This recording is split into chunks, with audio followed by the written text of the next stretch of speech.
तो देखो 8 क्लास का क्वेश्चन कह रहा है बेलन का व्यास 7 सेंटीमीटर तथा ऊंचाई 8 सेंटीमीटर है, तो बेलन का वक्र पृष्ठ क्षेत्रफल एवं संपूर्ण पृष्ठ क्षेत्रफल ज्ञात कीजिए। तो इसे हल करते समय जो प्रश्न में दिया हुआ है उसे लिख लेते हैं। प्रश्न में दिया हुआ है व्यास डायामीटर इक्वल टू 7 सेंटीमीटर, तो इससे रेडियस निकालते हैं।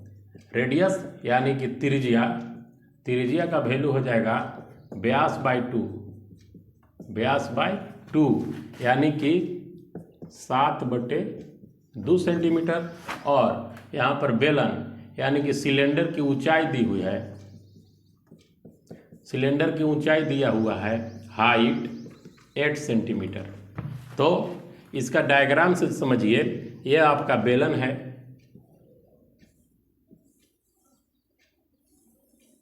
बेलन का रेडियस दिया हुआ है, डायमीटर दिया हुआ है 7 सेंटीमीटर, इसलिए यहाँ से यहाँ तक डायमीटर है, आपका रेडियस हो जाएगा इसका 7/2 सेंटीमीटर।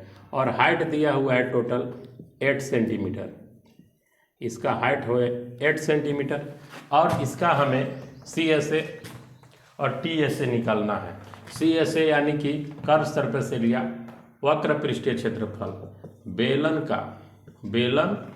का वक्र पृष्ठीय क्षेत्रफल, बेलन का वक्र पृष्ठीय क्षेत्रफल का सूत्र होता है 2πRH।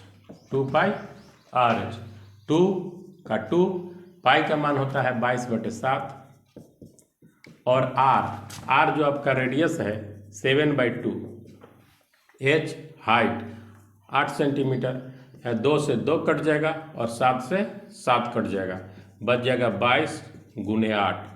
22 × 8, 8 दूना 16, 8 दूना 16 1 17 सेंटीमीटर स्क्वायर। एरिया क्षेत्रफल से स्क्वायर में निकलता है, सेंटीमीटर स्क्वायर में। अब बेलन का कुल पृष्ठीय क्षेत्रफल निकालना है। तो बेलन का कुल पृष्ठीय क्षेत्रफल,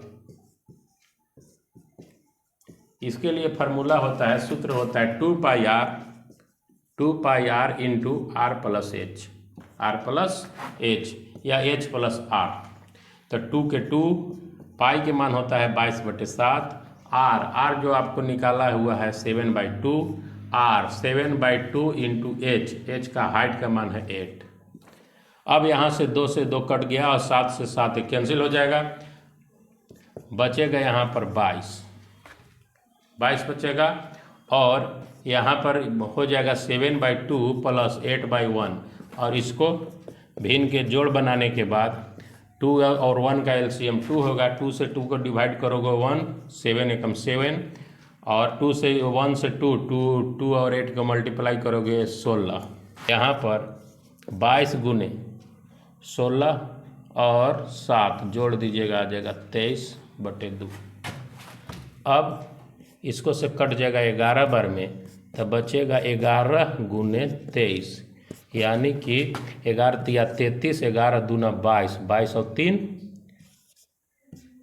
25, 11 × 33, 11 दूना 22 और 3 25 सेंटीमीटर स्क्वायर। यही हो जाएगा आपका राइट आंसर।